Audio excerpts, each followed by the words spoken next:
Olá, Yobambinis, tudo bom? Estamos aqui no último vídeo da quarentena para trocar uma ideia sobre um panorama breve de LGBTs no Brasil. Por que falar sobre a história de LGBTs no Brasil? A gente está quarentenado, isolado, no momento que a gente não necessariamente está com a nossa comunidade que pode nos acolher. Talvez a gente esteja isolado num ambiente que não necessariamente nos aceite. Então, aprender e estudar sobre a história da nossa comunidade é uma coisa muito importante para a gente entender que existe uma luta que ela é travada desde antes da gente nascer, desde antes de existirem registros. Então, ela sempre existiu. A gente sempre existiu e a gente vai continuar existindo. E entender qual é o nosso lugar nessa luta em 2020, no meio de uma quarentena, para uma comunidade LGBT é muito importante para a gente construir o devir, para a gente entender o que a gente quer como perspectiva daqui para frente. Porque só de resistência a gente não vai conseguir viver. Resistência, resistência, resistência a vários ataques, mas se a gente não contra-ataca, a gente não tem a menor chance. A gente vai resistir até quando? Então, entender quais foram as lutas que a gente travou, quais foram as nossas vitórias, quais foram os nossos erros, é muito importante para a gente efetivamente conseguir construir o nosso futuro. Falei que era um panorama breve, é um panorama muito breve e vai ter saltos históricos estranhos. Então, para começar, já devo ter falado em algum outro vídeo, provavelmente do Escola Pistola, que a LGBTfobia normalmente vai vir junto com a colonização europeia branca cristã. Por quê? Dando um exemplo asiático, a gente teve na Índia, antes da colonização britânica, uma vida suave, que mais de dois gêneros eram ok, que a sexualidade não importava, ou não era tão restrita dessa maneira que é hoje. E aí chega a colonização britânica e impõe a LGBTfobia. Pra gente vir em 2018 e 2019 e falar, uau, que vitória, a Índia descriminalizou ser gay, quando na real quem criminalizou ser gay foram os europeus brancos colonizadores. Então é um movimento que a gente vai ver acontecer em vários lugares do mundo. Nos Estados Unidos e no Canadá, por exemplo, foi com a colonização dos ingleses lá que foi tendo o extermínio e a proibição de vários aspectos da vida. Pré-colonização, por exemplo, Two Spirit, que não é uma tradução literal, mas a gente pode entender como não binário, para ficar mais fácil, mas não é exatamente isso. Que era uma identidade de gênero exclusiva de povos indígenas do Canadá e Estados Unidos. Então, a gente vai ver essas proibições acontecendo junto com a colonização. No Brasil não vai ser diferente. Em 1614, aconteceu o primeiro registro de vítima de homofobia, que foi o indígena Tibirá. Ele era da etnia Tupinambá, foi assassinado em 1614 por jesuítas lá no Maranhão. A homofobia foi trazida à caravela. Vários povos, várias etnias indígenas não tinham o menor problema com sexualidade, com identidade de gênero, até a gente ver essa colonização cristã sinistra tomando lugar aqui. E os próprios portugueses que vieram para o Brasil, eles, em Portugal, já não eram mais tão bem vistos, queridos, não se tinha intenção de mantê-los no país. Então, costumava se mandar para cá essas pessoas que querem conquistar a terra nova, que estão com muitas dívidas e vão vir no Brasil, onde terão terras, etc. Mas também endividados, gente condenada, gente fugitiva, gente perseguida pela igreja, inclusive gente que a igreja condenou. Muitos LGBTs vieram para o Brasil. E aí se criou essa ideia de Brasil como esse lugar selvagem, como esse lugar primitivo, como essa nova América que ainda não tem os valores avançados europeus, e aqui era tropical, e aqui se podia fazer tudo, o clima era quente, as pessoas eram quentes, os amores eram quentes, e tinha todo esse clima de lascividade. As pessoas LGBT portuguesas que chegam aqui vão criando essa ideia e vão construindo esse Brasil lascivo, vão criar as bases para isso reverberar até hoje, por exemplo, na hipersexualização de brasileiros. Nesses gringos que colam no carnaval e assediam geral e acham que podem fazer tudo porque eles estão nos trópicos lascivos. Dando um salto gigantesco na história, LGBTs existiram então desde antes de 1500. E aí a gente vai ver esses LGBTs fazendo organizações muito fortes na época da ditadura empresarial militar. Importante lembrar, empresarial militar. Que começa em 1964 e termina em 1985. O que acontece nesse período? várias pessoas LGBTs começam a se organizar porque a ditadura empresarial militar ela não vai atingir só os universitários, brancos, militantes de classe média. Foi uma ditadura militar que tomou conta do país inteiro, então todas as pessoas do país inteiro sofreram com ela. E aí, LGBTs não estão fora dessa equação. O que rolou foi grupos como o Lampião, que foi um jornal editado na época da ditadura. Ele teve algumas edições, ele foi super forte, ele trazia textos para se pensar nas bases teóricas de como construir uma luta LGBT, notícias, o que se pensava no exterior sobre a construção LGBT, sobre feminismo, etc. E aí foi uma das frentes muito ativas durante a ditadura militar. No campo das artes, a gente também teve o de croquetes, que foi uma galera circense, burlesca, que desafiava todas as normas de gênero possíveis. E também foi nessa época que os Secos e Molhados do Mato Grosso estourou. E isso era um grande problema para a censura da ditadura militar, ver esses corpos livres de controle numa época que a gente estava falando justamente sobre autoridade. Existiram também coletivos universitários LGBTs que lutaram contra a ditadura.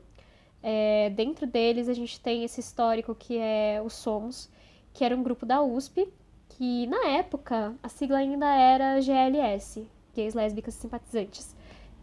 Mas não só gays lésbicas faziam essa mobilização acontecer. Os bissexuais, eles existem há muito tempo, não é que a gente surgiu só quando foi denominada a sigla LGBT.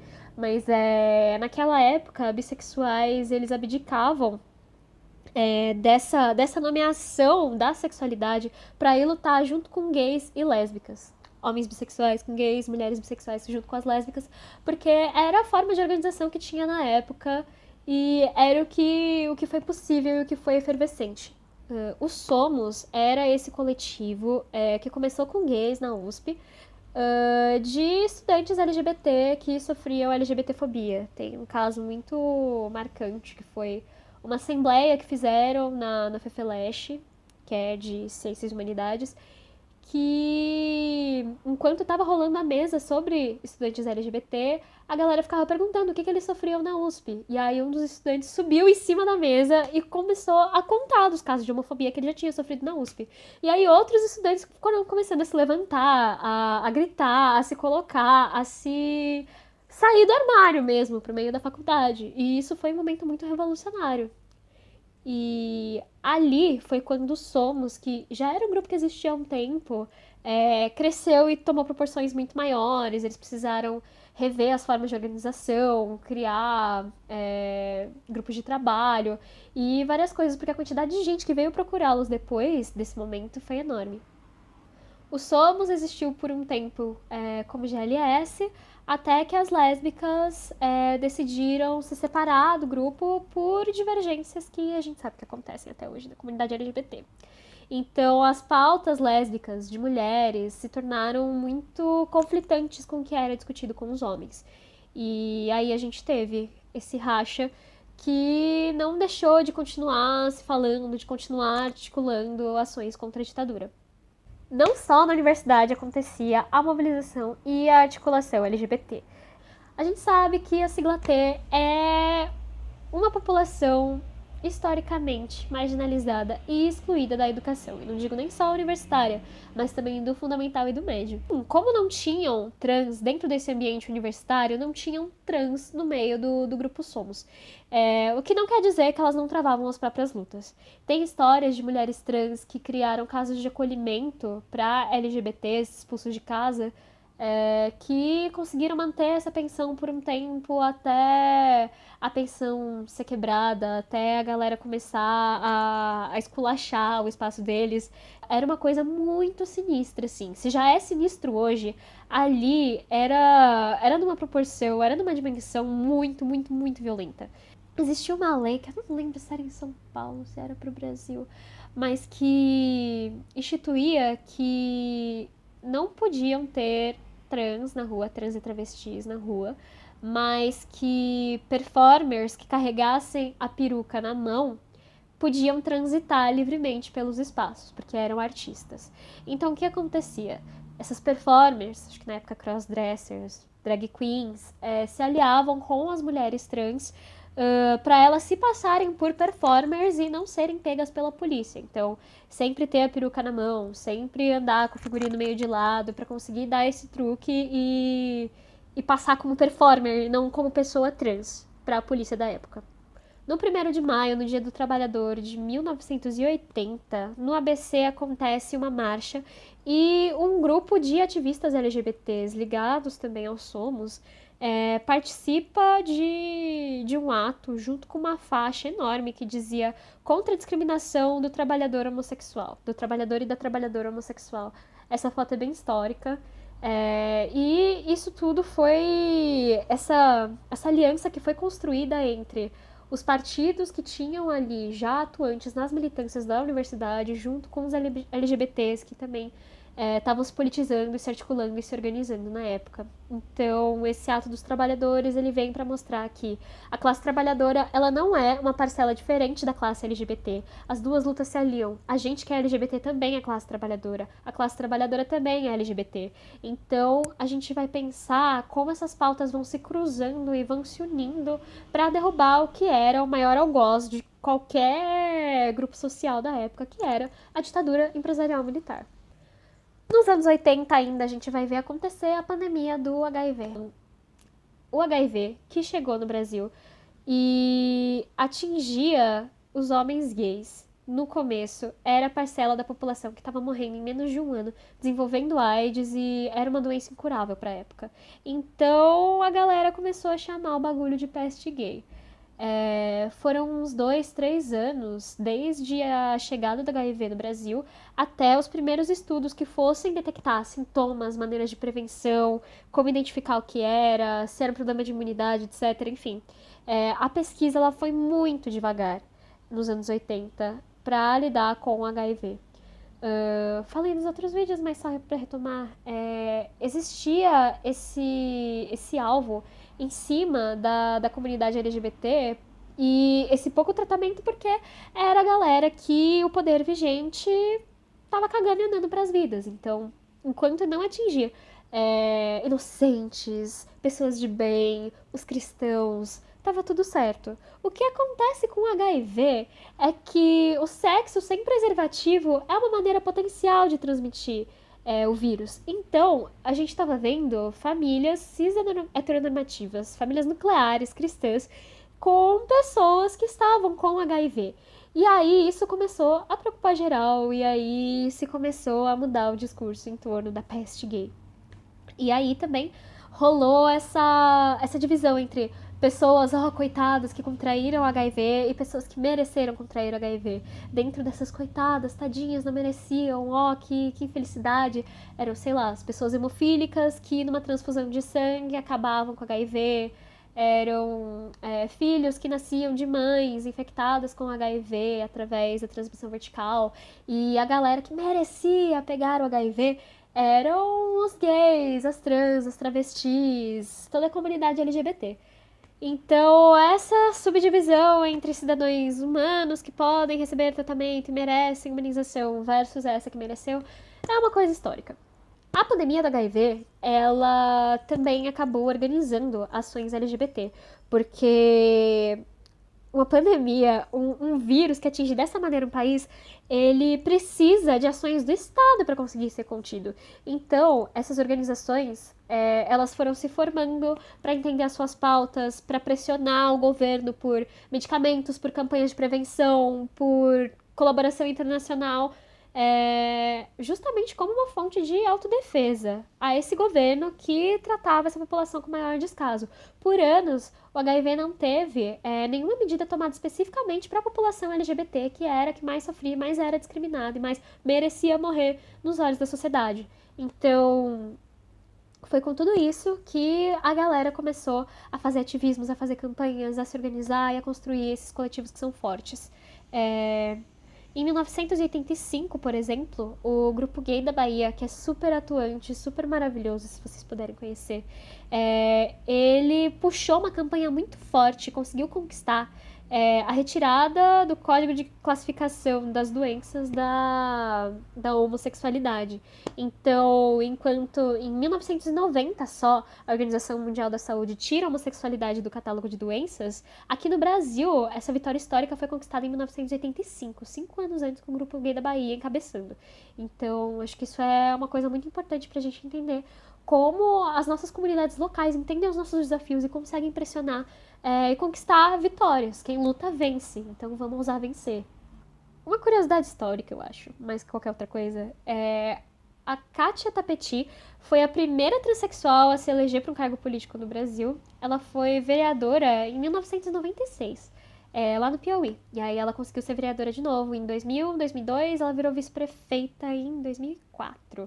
A gente tem essa contradição gigante que o Brasil é o país que mais mata trans e travestis no mundo, ao mesmo tempo em que São Paulo, desde os anos 2000, tem a maior parada LGBT do mundo. Então, aqui é um terreno muito difícil para lidar com essas contradições, para a gente conseguir existir e resistir estando nesse governo, que a gente sabe que é tremendamente genocida, que é fascista, que é LGBTfóbico, que é racista. Então, é um campo de disputas, é difícil a gente conseguir uma narrativa única aqui pro que é ser LGBT no Brasil. Em contrapartida, foi só em 2019 que a transexualidade foi retirada da lista de doenças. Então, a gente vê que a luta LGBT, ela tem um déficit gigantesco com as pessoas trans no meio dessa sigla. E aí, depois da ditadura, a gente tem aqui em São Paulo o Romeu Tuma, que foi prefeito, e ele tinha uma ordem de mandar as trans saírem da rua quando amanhecesse. Então, só era permitido a existência dos corpos trans e travestis na cidade de São Paulo de noite, de madrugada. Que é esse lugar a que ficam relegadas as pessoas LGBT. À noite, é o lugar em que elas não podem ser vistas, é um não cotidiano. Então a galera que fazia trabalho sexual na década de 90 já veio contar que passava um carro da polícia com um megafone mandando todo mundo sair da rua porque já tinha amanhecido. E a gente vê que a polícia ela existe exatamente para encarcerar mulheres trans, travestis, porque é gente que eles não querem na rua, é gente que não compactua com a família tradicional brasileira, são corpos que a existência é vedada até hoje. E essa foi a breve história dos LGBTs no Brasil, muito breve mesmo, mas é só pra dar esse estalo inicial pra quem quiser se aprofundar. Eu vou tentar deixar um monte de referência aqui. E pra encerrar os vídeos, como sempre, vou deixar umas instituições aqui também. Se você puder doar R$10 pra cada uma delas, é muito importante pra gente tentar construir uma luta LGBT que faça sentido, que fortaleça todas as siglas, que não deixe ninguém pra trás. Existe um alvo muito grande, existe exatamente o extermínio das populações trans, especialmente das pessoas trans negras. Então, é muito importante contribuir da maneira que você puder com a existência dessa luta, a existência dessas pessoas, pra gente não ter que ficar sempre no luto. É salvar essas vidas agora, é entender que a gente precisa de uma luta que acolha todo mundo e que consiga ter força não só pra resistir, porque resistir não é negociável pra gente, mas pra gente conseguir contra-atacar esse governo e essa política cis heteronormativa que quer exterminar os nossos corpos de qualquer maneira. Então, termino a série da Quarentena aqui. Muito obrigada pra quem acompanhou. Foi um desafio imenso pra mim gravar isso. E espero que dê pra fazer algumas reflexões no meio desse período tão difícil que é a quarentena. E não temos outra opção, vamos à luta e vamos resistir e vamos contra-atacar e nos educar para conseguir cada vez mais construir um negócio que faça sentido para nossa comunidade. É isso.